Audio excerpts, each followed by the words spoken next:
कांग्रेस अध्यक्ष मल्लिकार्जुन खड़गे के आवास पर आज कांग्रेस की बैठक बुलाई गई है। ये बैठक राजस्थान में चल रहे सियासी संकट को लेकर बुलाई गई है। इस बैठक में कांग्रेस अध्यक्ष मल्लिकार्जुन खड़गे के साथ साथ सोनिया गांधी और राहुल गांधी के भी शामिल होने का अनुमान है। बताया जा रहा है कि इस बैठक में कांग्रेस के बड़े नेताओं के साथ साथ राजस्थान कांग्रेस प्रभारी सुखजिंदर रंधावा भी मौजूद रहेंगे। बता दें कि सीएम गहलोत और सचिन पायलट के बीच लंबे समय से खींचतान जारी है। आगामी चुनाव में पार्टी को इस अंदरूनी जंग के बुरे परिणाम भुगतने पड़ सकते हैं। कांग्रेस आलाकमान के साथ बैठक से ठीक पहले आम आदमी पार्टी के राजस्थान प्रभारी विनय मिश्रा का सचिन पायलट को लेकर बड़ा बयान सामने आया है।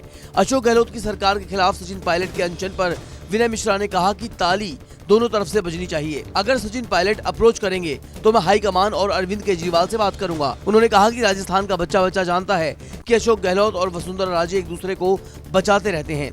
विनय मिश्रा का कहना है कि वो सचिन पायलट को लेकर सॉफ्ट नहीं हुए हैं, बल्कि वो उनके उठाए गए मुद्दों का समर्थन करते हैं। कांग्रेस नेता राहुल गांधी के खिलाफ मानहानि की एक नई शिकायत दर्ज की गई है। ये शिकायत राहुल गांधी की वीर सावरकर के खिलाफ की गई टिप्पणी को लेकर दर्ज हुई है। कवि और स्वतंत्रता सेनानी विनायक दामोदर सावरकर के भाई बहनों में से एक के पोते सत्यकी सावरकर ने राहुल के खिलाफ आपराधिक मानहानि की शिकायत दर्ज कराई है। सत्यकी सावरकर ने बुधवार को कहा कि राहुल गांधी काफी समय से वीर सावरकर के खिलाफ बयान दे रहे हैं। एक समय के बाद हमें लगा कि अब बहुत हो गया और इसे रोकने की जरूरत है, इसलिए हम अदालत चले गए। अब अदालत को फैसला करने दें। मानहानि मामले में सजा रोकने वाली राहुल की अपील पर आज सूरत की सेशंस कोर्ट में सुनवाई होगी। राहुल गांधी ने निचली अदालत के फैसले को सूरत की सेशंस कोर्ट में चुनौती दी थी। हालांकि 3 अप्रैल को ही पिछली सुनवाई के दौरान कोर्ट ने राहुल गांधी को जमानत दे दी थी, लेकिन आज फिर इस मामले में सुनवाई होनी है। हालांकि दोष सिद्धि पर रोक लगाने की मांग वाली राहुल गांधी की याचिका पर शिकायतकर्ता पूर्णेश मोदी को नोटिस जारी किया गया है। शिकायतकर्ता को 10 अप्रैल तक जवाब दाखिल करने को कहा गया है। छत्तीसगढ़ के बस्तर में आज सियासी पारा चढ़ने वाला है, क्योंकि चुनाव से ठीक कुछ महीने पहले बीजेपी और कांग्रेस के 2 दिग्गज जगदलपुर शहर में एक साथ जुटने वाले हैं। कांग्रेस की राष्ट्रीय महासचिव प्रियंका गांधी और बीजेपी के राष्ट्रीय उपाध्यक्ष रमन सिंह आज एक ही दिन बस्तर पहुंच रहे हैं। प्रियंका गांधी शहर के ऐतिहासिक लालबाग मैदान में भरोसे का सम्मेलन में शामिल होने के साथ ही चुनावी सभा को संबोधित करेंगी। वहीं रमन सिंह अपने बस्तर प्रवास के पहले दिन बीजेपी कार्यकर्ताओं की बैठक के साथ साथ बीजेपी के अलग अलग कार्यक्रमों में शिरकत करेंगे। देश के 71,000 युवाओं को आज प्रधानमंत्री मोदी तोहफा देने वाले हैं। प्रधानमंत्री मोदी वीडियो कॉन्फ्रेंसिंग के जरिए युवाओं को अपॉइंटमेंट लेटर सौंपेंगे। यही नहीं, इस मौके पर सभी नव नियुक्ति कर्मियों को संबोधित भी किया जाएगा। लगभग 2300 अपॉइंटमेंट लेटर 3 रोजगार मेलों में बांटे जाएंगे। ऐसे ही जगह जगह रोजगार मेलों के माध्यम से युवाओं को नौकरी के ऑफर लेटर डिस्ट्रीब्यूट किए जाएंगे। बता दें कि देश भर से चुने गए नव नियुक्त कर्मियों को भारत सरकार के तहत train manager, station master, inspector, sub inspector, constable, stenographer समेत अलग अलग पदों पर चुना गया है।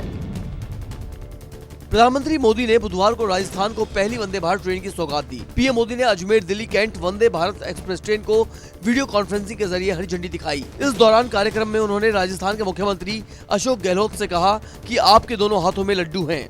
इसके अलावा प्रधानमंत्री मोदी ने अशोक गहलोत को कार्यक्रम में शामिल होने के लिए धन्यवाद दिया। मोदी ने गहलोत से कहा कि राजनीतिक आपाधापी से गुजरने के बावजूद आप समय निकाल कर आए, उसके लिए आभार। बिहार के मुख्यमंत्री नीतीश कुमार ने बुधवार शाम दिल्ली के मुख्यमंत्री अरविंद केजरीवाल से मुलाकात की। बैठक के बाद केजरीवाल ने कहा कि विपक्ष एक साथ आकर केंद्र की सरकार बदले। मुलाकात के दौरान नीतीश कुमार के साथ बिहार के डिप्टी सीएम तेजस्वी यादव भी मौजूद थे। वहीं नीतीश कुमार ने बुधवार सुबह राहुल गांधी से भी मुलाकात की। कांग्रेस अध्यक्ष मल्लिकार्जुन खड़गे के घर हुई मुलाकात में उनके साथ कांग्रेस नेता सलमान खुर्शीद, बिहार के डिप्टी सीएम तेजस्वी यादव और जेडीयू के अध्यक्ष ललन सिंह भी मौजूद रहे। राहुल गांधी से हुई मुलाकात के बाद नीतीश कुमार ने कहा कि हम अधिक से अधिक पार्टियों को पूरे देश में एकजुट करने का प्रयास करेंगे। सब लोग सहमति जताएंगे, एक साथ बैठेंगे, मिलकर चलेंगे। वहीं नीतीश से मुलाकात के बाद राहुल गांधी ने कहा कि आज एक ऐतिहासिक कदम लिया गया। देश के लोकतंत्र पर आक्रमण हो रहा है। देश में विचारधारा की लड़ाई चल रही है। हम भारत के लिए साथ खड़े हैं और साथ लड़ेंगे। वहीं राहुल नीतीश मुलाकात के बाद केंद्रीय मंत्री अनुराग ठाकुर ने कहा कि ये महागठबंधन नहीं बल्कि महाठगबंधन होगा। भ्रष्टाचार के दलदल में डूबे कुछ दल जब एक जगह इकट्ठे होते हैं तो महाठगबंधन बनता है, और जब नियत में ही खोट हो तो जनता कभी वोट नहीं देती। और 2014 में 2019 में बहुत प्रयास इन्होंने किए, यही ठगबंधन बना था। 2017 में 2022 में उत्तर प्रदेश में भी महाठगबंधन बना था, नहीं हो पाया। दिल्ली की आबकारी नीति से जुड़े मनी लॉन्ड्रिंग के मामले में ईडी ने बुधवार को मनीष सिसोदिया के खिलाफ कोर्ट में अपनी दलीलों को पेश किया। ईडी ने दिल्ली की राउज एवेन्यू कोर्ट में दलीलें पेश करते हुए कहा कि आबकारी नीति को संशोधित करने और लागू करने में मनीष सिसोदिया ने महत्वपूर्ण भूमिका निभाई। ईडी ने कहा कि आबकारी विभाग में नीति का मसौदा तैयार करने का तर्क पूरी तरह से झूठा है। बता दें कि दिल्ली के राउज एवेन्यू कोर्ट में पूर्व उप मुख्यमंत्री मनीष सिसोदिया को ईडी ने बुधवार को अदालत में पेश किया। अब मामले में अगली सुनवाई 18 अप्रैल को होगी। अतीक अहमद और उसके भाई अशरफ को आज प्रयागराज कोर्ट में पेश किया जाना है। उमेश पाल हत्याकांड मामले में माफिया अतीक डॉन को बुधवार को एक बार फिर गुजरात की साबरमती जेल से प्रयागराज की नैनी जेल लाया गया है। आज पुलिस अतीक और अशरफ को सीजीएम कोर्ट में पेश कर कस्टडी रिमांड मांगेगी, जिससे हत्याकांड को अंजाम देने की प्लानिंग और शूटरों के ठिकानों का पता लगाया जा सके। फिलहाल दोनों को नैनी सेंट्रल जेल की हाई सिक्योरिटी बैरक में रखा गया है। इस बैरक पर सीसीटीवी कैमरों से भी नजर रखी जा रही है। माफिया अतीक अहमद और उसके भाई अशरफ के साथ अतीक की बहन नूरी पर भी आज कोर्ट में सुनवाई होगी। अतीक की बहन आयशा नूरी ने सरेंडर की अर्जी दी है। इस मामले में कोर्ट आज सुनवाई करेगा। माफिया अतीक अहमद की बहन आयशा नूरी ने सीजीएम कोर्ट में वकील के जरिए सरेंडर की अर्जी दी है। आयशा के साथ अतीक की भांजी उंजला ने भी सरेंडर की अर्जी लगाई है। इसके बाद अदालत ने मनगंज थाना से इस मामले की रिपोर्ट मांगी है, जिसे लेकर आज कोर्ट में सुनवाई होगी।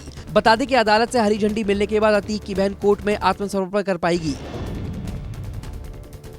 बठिंडा आर्मी स्टेशन पर हुए हमले को लेकर पुलिस ने बुधवार को 2 अज्ञात लोगों के खिलाफ एफआईआर दर्ज की। घटना बुधवार सुबह 4:30 बजे की है, जब आर्मी स्टेशन पर हुए हमले में 4 सैनिक शहीद हो गए। एफआईआर के मुताबिक इन हमलावरों में से एक के पास राइफल थी, जबकि दूसरे के पास कुल्हाड़ी थी। पंजाब के एसडीजीपी एसपीआर परमार ने दावा किया है कि पंजाब पुलिस जल्द ही आरोपियों को गिरफ्तार करेगी। बता दें कि हमले के बाद ये भी जानकारी सामने आई कि 2 दिन पहले आर्मी स्टेशन से एक इंसास राइफल और उसकी 28 गोलियां गुम हो गई थी। भारत में पहली बार अंडर वाटर ट्रेन चली है। ये ट्रेन बुधवार को पश्चिम बंगाल के हुगली नदी के बीच होकर कोलकाता से हावड़ा पहुंची। मेट्रो रेल के जीएमपी उदय कुमार रेड्डी ने इस ट्रेन में महाकरण से हावड़ा मैदान के बीच सफर किया। ट्रेन ने दिन में 11:55 पर हुगली नदी को पार किया। हावड़ा पहुंचने पर ट्रेन की पूजा की गई। कोलकाता में जिस अंडर वाटर ट्रेन का परीक्षण किया गया वो हुगली नदी के पूर्वी तट एस्प्लेनेड और पश्चिमी तट पर हावड़ा मैदान को जोड़ती है। हावड़ा मेट्रो स्टेशन जमीन से 33 मीटर नीचे है और यह देश का सबसे गहरा मेट्रो स्टेशन है। बुधवार को दिल्ली के सादिक नगर में स्थित इंडियन स्कूल में बम से उड़ाने की धमकी मिली। स्कूल को ईमेल के जरिए बम से उड़ाने की धमकी दी गई थी, जिसके बाद स्कूल में हड़कंप मच गया। आनंद फानन में स्कूल को खाली कराया गया। दिल्ली पुलिस बम डिटेक्शन और डिस्पोजल स्क्वाड के साथ टीम ने मोर्चा संभाला और स्कूल में 3 राउंड जांच की। हालांकि जांच में कुछ भी संदिग्ध स्कूल में नहीं मिला। धमकी मिलने के बाद से ही स्वाट कमांडो और बम निरोधक दस्ते की टीम स्कूल में है। पुलिस को शक है ये फॉक्स कॉल हो सकती है। आज रामपुर की एमपी एमएलए कोर्ट में आजम खान के खिलाफ 2 जन्म प्रमाण पत्र और पड़ोसी पर जानलेवा हमले मामले में सुनवाई होगी। पिछली सुनवाई के दौरान आजम खान और उनकी पत्नी पेश नहीं हुए थे, लेकिन उनके बेटे अब्दुल्ला आजम खान कोर्ट में पेश हुए। कोर्ट में बचाव पक्ष के गवाह से सरकारी अधिवक्ता जेरह कर रहे थे। इसी दौरान दूसरे गवाह को चक्कर आ गया, जिसके बाद गवाही नहीं हो सकी। इसके बाद कोर्ट ने इस मामले की अगली सुनवाई आज के लिए मुकर्रर की थी। ईडी ने रेलवे में नौकरी पाने के बदले जमीन देने के कथित घोटाला मामले में लालू प्रसाद की बेटी रागिनी यादव को आज फिर से पूछताछ के लिए बुलाया जा सकता है। इससे पहले बुधवार को रागिनी यादव ने ईडी के सामने अपना बयान दर्ज कराया। एजेंसियों का आरोप है कि 2004 से 2009 की अवधि के बीच भारतीय रेलवे के विभिन्न जोन में ग्रुप डी के पदों पर कई व्यक्तियों को नियुक्त किया गया था और इसके बदले में संबंधित व्यक्तियों ने अपनी जमीन तत्कालीन रेल मंत्री लालू प्रसाद यादव के परिवार और उनसे जुड़े लोगों के नाम की थी। कोरोना ने एक बार फिर से देश की चिंता बढ़ा दी है। हर रोज संक्रमितों के आंकड़े तेजी से बढ़ते जा रहे हैं। अगर पिछले 24 घंटों की बात करें तो देश में कोरोना के 7,830 मामले सामने आए हैं। जानकारी के मुताबिक ये मामले पिछले 223 दिनों में सबसे ज्यादा हैं। वहीं दिल्ली में 24 घंटे में कोरोना के 1149 नए केस दर्ज किए गए हैं और 1 मरीज की मौत हुई है। अगर आर्थिक राजधानी मुंबई की बात करें तो यहाँ 24 घंटे में कोरोना के 1115 संक्रमण केस सामने आए और 9 मरीजों ने कोरोना से अपनी जान गंवाई है। वहीं यूपी की राजधानी में कोरोना का कहर देखने को मिला है, जिसके चलते जिला प्रशासन ने कोरोना को लेकर गाइडलाइन जारी कर दी है। भीड़ भाड़ वाली जगहों पर मास्क, हैंड सैनिटाइजर और थर्मल स्कैनिंग के निर्देश जारी कर दिए गए हैं। गाइडलाइन में यह भी कहा गया है कि school, railway station, airport, bus stand, mall, market, अस्पताल सभी जगहों पर मास्क अनिवार्य कर दिया गया है। सीएम योगी ने सभी जिला प्रशासन को कोविड से निपटने के लिए तैयार रहने को निर्देश दिया है। आपको बता दें कि लखनऊ में 24 घंटे में कोरोना के 97 केस सामने आए हैं, जो 8 महीनों में सबसे ज्यादा हैं। पटना एयरपोर्ट को उड़ाने की धमकी देने वाले शख्स को पुलिस ने गिरफ्तार किया है। आरोपी की पहचान सुधांशु शेखर उर्फ मुकुंद के रूप में हुई है। दरअसल आरोपी का भाई संपत्ति की लालच में उसकी मां को उससे दूर करना चाहता था। इसी डर की वजह से आरोपी ने एयरपोर्ट को उड़ाने की धमकी दे डाली ताकि उसकी मां उसके भाई के साथ न जा सके। फिलहाल इस मामले में पुलिस पूछताछ कर रही है। जम्मू नगर निगम ने हमले की शिकायत के बाद एक पिटबुल डॉगी को जब्त कर लिया है। वहीं जीएमसी के अधिकारियों ने कहा कि जीएमसी के पशु चिकित्सा अनुभाग में डॉगी द्वारा पड़ोसी पर हमला करने के संबंध में शिकायत मिली थी, जिसके बाद जीएमसी की एक टीम ने कार्रवाई करते हुए इस साइट का दौरा किया और डॉगी को जब्त कर लिया। साथ ही डॉगी के मालिक पर जीएमसी में पंजीकरण नहीं कराने पर 3000 रुपए का जुर्माना भी लगाया गया है। बताया जा रहा है कि डॉगी के पंजीकरण की जाँच के लिए भविष्य में भी इस तरह के अभियान चलाए जाते रहेंगे। दिल्ली से सटे गाजियाबाद की थाना कविनगर पुलिस को एक बड़ी कामयाबी उस वक्त हाथ लगी जब पुलिस ने गुप्त सूचना पर एक अंतर्राज्यीय वाहन चोर गैंग का पर्दाफाश किया। साथ ही 2 शातिर वाहन चोरों को गिरफ्तार किया। हालांकि इनका एक अन्य साथी अभी पुलिस की गिरफ्त से बाहर है। वहीं पुलिस का दावा है कि जल्दी उसे गिरफ्तार कर लिया जाएगा। गिरफ्तार किए गए आरोपियों के कब्जे से पुलिस ने उनके द्वारा चोरी किए गए 10 दुपहिया वाहन और अवैध हथियार भी बरामद किए हैं। फिलहाल पुलिस इस मामले में आरोपियों से पूछताछ कर रही है। राजस्थान में एंटी करप्शन ब्यूरो ने बड़ी कार्रवाई की है। वहीं एसीबी ने जोधपुर ग्रामीण बिरला थाना के एसआई को पकड़ा है। बताया जा रहा है कि एसआई रामाकृष्ण बिश्नोई ने युवक से भैंसे चोरी का आरोपी नहीं बनने के एवज में 15,000 रुपए की रिश्वत मांगी थी। वहीं भ्रष्टाचार निरोधक ब्यूरो जोधपुर की स्पेशल टीम ने 7,000 रुपए रिश्वत देते रंगे हाथों रिश्वतखोर एसआई को गिरफ्तार कर लिया। मध्य प्रदेश के भोपाल से हैरान करने वाला मामला सामने आया है, जहां 16 साल के एक स्कूली छात्रा से उसके सीनियर ने मुलाकात के बहाने दुष्कर्म किया। बताया जा रहा है कि आरोपी ने नाबालिग से स्कूल में दोस्ती की थी, जिसके बाद इस वारदात को अंजाम दिया। वहीं पुलिस ने इस मामले में शिकायत दर्ज करने के बाद आरोपी की तलाश शुरू कर दी है। हालांकि आरोपी फरार है और उसे जल्द पकड़ने की पुलिस कोशिश कर रही है। हरियाणा में रोहतक के जींद बाईपास पर शॉर्ट सर्किट के चलते 3 मंजिला होटल में आग लगने की घटना सामने आई है। वहीं आग लगने से होटल का अगला हिस्सा पूरी तरह से जल गया। बताया जा रहा है कि होटल में अचानक बिजली उपकरणों में शॉर्ट सर्किट हो गया, जिससे आग लग गई।